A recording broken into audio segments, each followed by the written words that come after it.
Hello. It's been a while, and yeah, as you have noticed already, I'm doing this one in English. Welcome. I'm here on the road, driving my car, stopping at the gas station, which I often do when I drive. It's been a while since. Actually, it's been about a year since I got my driver's license, which was, yeah, that was huge because now I'm actually, yeah, I'm 32 years old, and I got my license when I was 31, and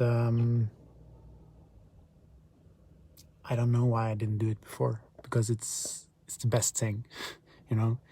So, driving a car, stopping at the gas station, just getting your coffee, having a time just to relax, to yeah, there's something really weird with the colors here. Okay, never mind. Yeah, it's weird. This is better. Where was I? Yeah, when I got my license, it's just like a whole new world opened up to me that I didn't even know exists.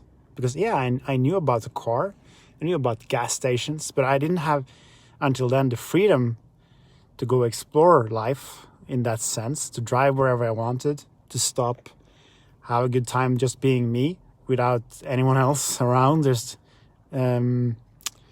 taking life slowly and enjoying my coffee, which is nice.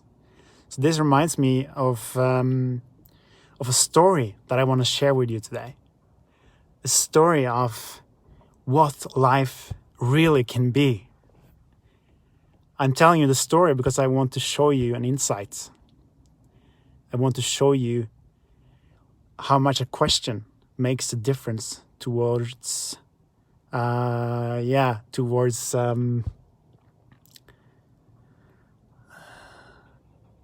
question directs you in a certain direction. Is it like a question actually? You think you ask a question to find the answer to the question, but you're asking the question to create the world that the question kind of points you towards. So the power of a question is really, really powerful. So, all right, with this in mind, life is like this. You're living your life, and you have been told in your whole upbringing what life should look like.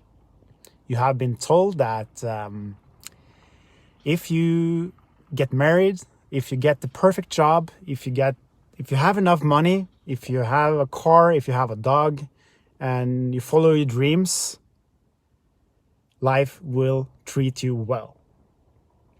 So in your daily life, you follow all these unwritten but very well-known societal rules that is very important to follow because you want your happy ending, right?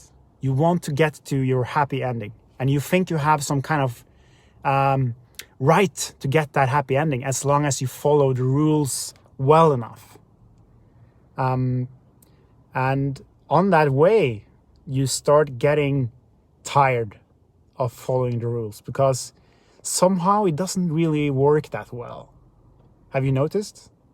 It is like the happy ending that you promised, it doesn't come, or maybe you haven't worked hard enough yet, so you should work a little bit more to get there. And you try harder and harder. So imagine this world where when you're getting tired and you cry out for help. Just why is this like this? Because I've tried everything. Why is it like this? And when you cry out for help, asking why, just imagine for a while that this is a fantasy world, which it is anyway, but not in the important understandings of life and the seriousness that we have. But just imagine for a while it's a fantasy world. And when you cry out for why, life takes you to this place that you can come and you can get some soup in the soup kitchen to get comfort, and you can get a blanket and a bed for the night. It's like this place where you are just taken care of in your frustration and in your pain about life.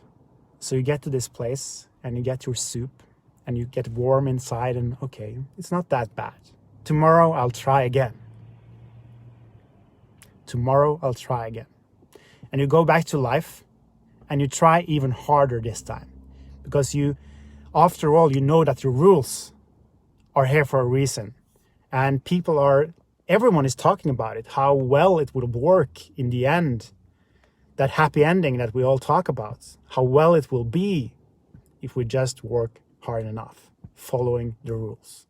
So we cry out again at the end of today, why? It still doesn't work. Why?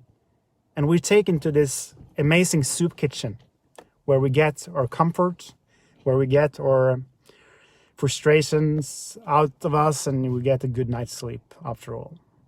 So tomorrow I'll try again.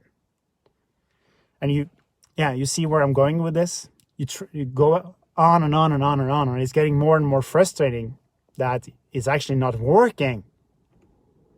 So this time when you got to the soup kitchen in the night and you get your soup,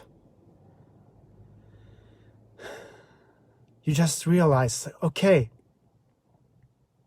why? Screaming, why? And then following the rules again. It doesn't work. It doesn't work. And you also know that it doesn't work to come back to life again and work even harder. If you do things the same way again and again and expect a different result, that's the formula for stupidity. You probably heard that quote anyway. So when you're getting to the point where you tried the why question again and again and again and again, and try to change your strategy to do things a little bit different or following even better rules, suddenly you get another question in your head. I have no idea where it comes from, but you ask the question, is this all there is? Is this everything?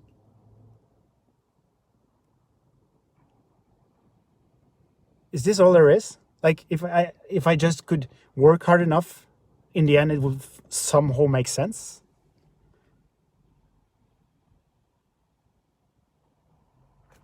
What do you think? And then there's another quote which says, when the student is ready, the master or the teacher will appear. So now in this fantasy world I'm talking about, what if suddenly when you ask the question, is this all there is? A master appears in front of you. Not the soup kitchen that gives you comfort, but the master, and his name is Master More, appears in front of you, and he opens up his arms and he welcomes you.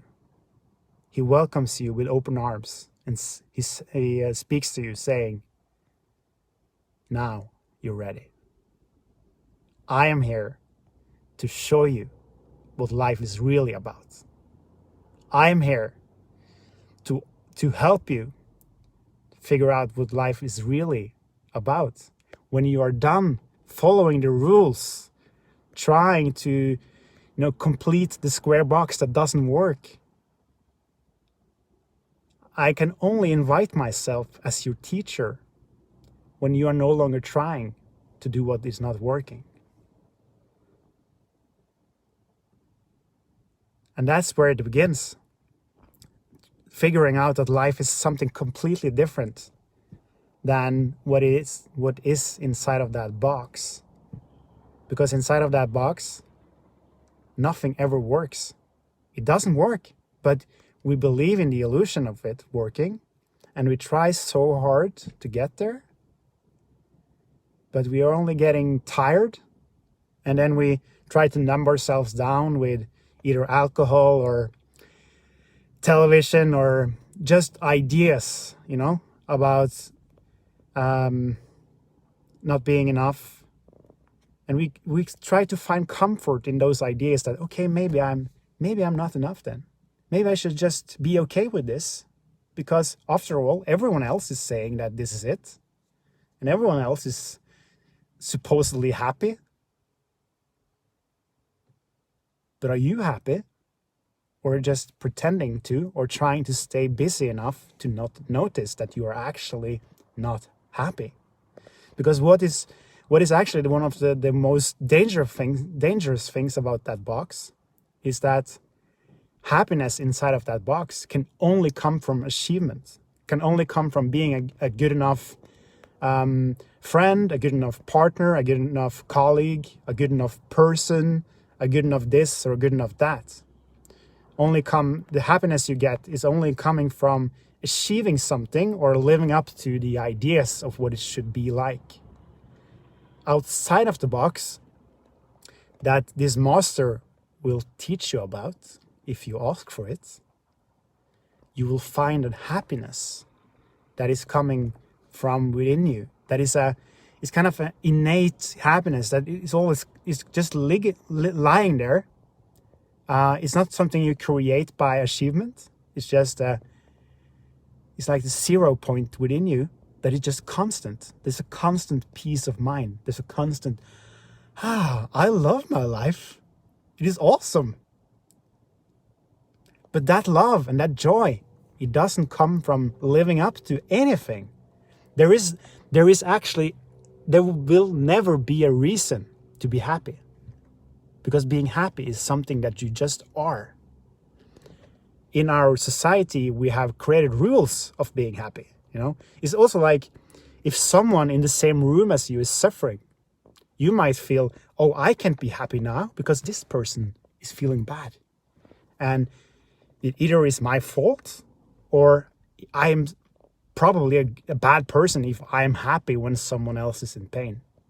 And this is how we numb ourselves or pull ourselves down all the time to be the common denominator and not be more than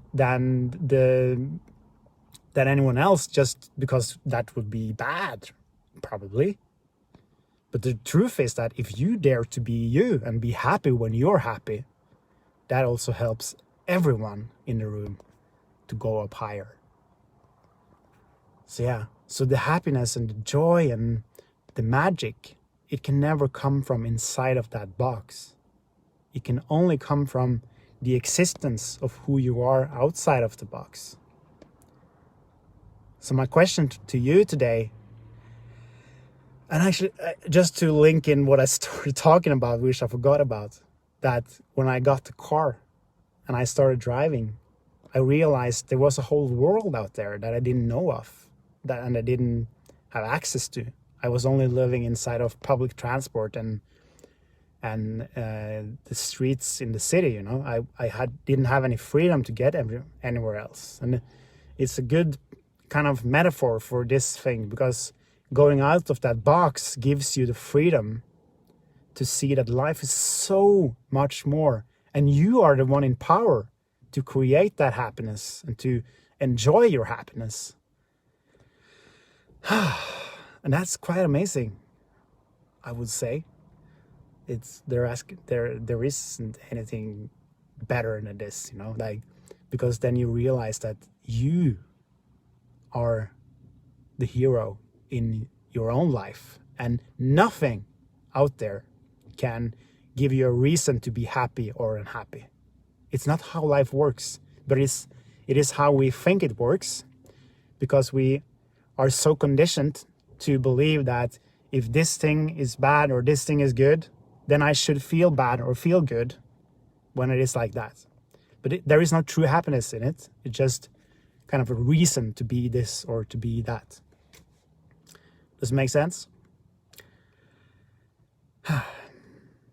It's yeah, it's nice. Life is quite nice. I think that's all I'm going to say today. So yeah, I wanted to credit the story because the story is it's inspired from a book I read a few days ago. It's called The Creative Power Within by a wonderful spiritual author, Kim Michaels. He has a lot of books and with a lot of really powerful teachings. So I would recommend to check that out. And this whole concept with Master More is also a quite uncommon way to talk about life. But it is this teaching about inner teachers, or you could also call them ascended masters, kind of presence in different kind of energies that can teach you different perspectives, different parts of life. And Master More is this kind of initiator into the path of living your true life, more than it is a path of achieving something. Becoming more in traditional or in a society standardistic sense is like we think that means getting more stuff or getting more results. But getting more in the sense I'm talking about is not getting more of things. It is getting more of who you are. It's a kind of an exponential thing about becoming more aware, becoming more present with yourself and who you truly are as a being, not just as an idea in your head. So, yeah, that's enough for today. I wish you an amazing Sunday, and yeah, take care. See you again soon. Bye-bye.